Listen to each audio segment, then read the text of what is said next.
தங்கமே, ஓம் நமோ நாராயணா.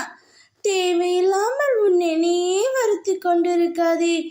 நீ இப்பொழுது வாழ்க்கை எனும் கடலில் தத்தளித்து கொண்டிருக்கின்றாய். உன்னை எப்படியாவது மீட்டு நான் கரை சேர்த்து விடுவேன். நீ நடந்ததை எண்ணி வருத்தப்பட்டு கொண்டிருக்காதே.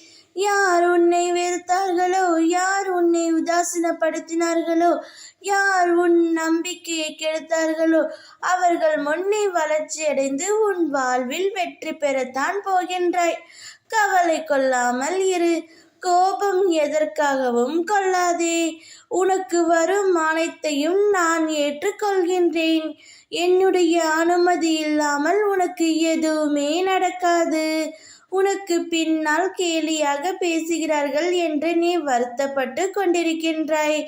ஒன்றை நன்றாக புரிந்து கொள். அவர்கள் உன்னை விமர்சனம் செய்பவர்களும் கேலி சிண்டலும் செய்வதற்கும் காரணம் என்ன தெரியுமா? அவர்களால் உன்னுடைய தரத்திற்கு வர முடியவில்லை.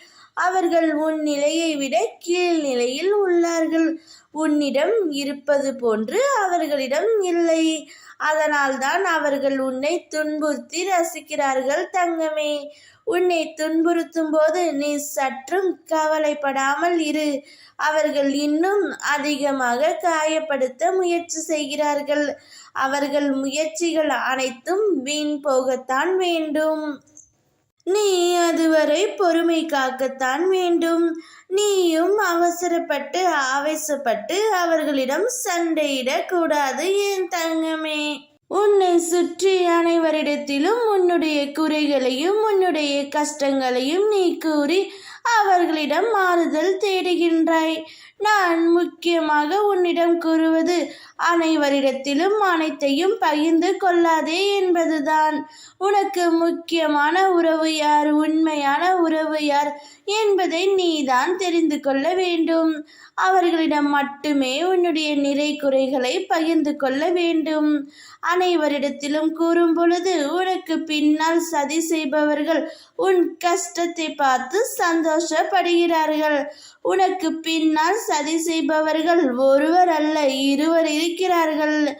அவர்கள் இருவருமே உனக்கு நெருக்கமானவர்கள் தான். உன்னுடைய முகத்துக்கு முன்னால் ஒரு மாதிரியும் முன் முதுகுக்கு பின்னால் வேறு மாதிரியும் பேசுகிறார்கள். அவர்களை நீ எப்போதுதான் புரிந்து கொள்ளப் போகின்றாய்? அவர்களை நீ புரிந்து கொள்வதற்காகவே பதிவை உன் கண்களில் படும்படி நான் செய்துள்ளேன். நான் சொல்வதை கேட்டு அவர்களிடமிருந்து விலகி சென்று விடு. அப்போதுதான் உன் வாழ்க்கையை நீ நிம்மதியாக வாழ முடியும். ஓம் நமோ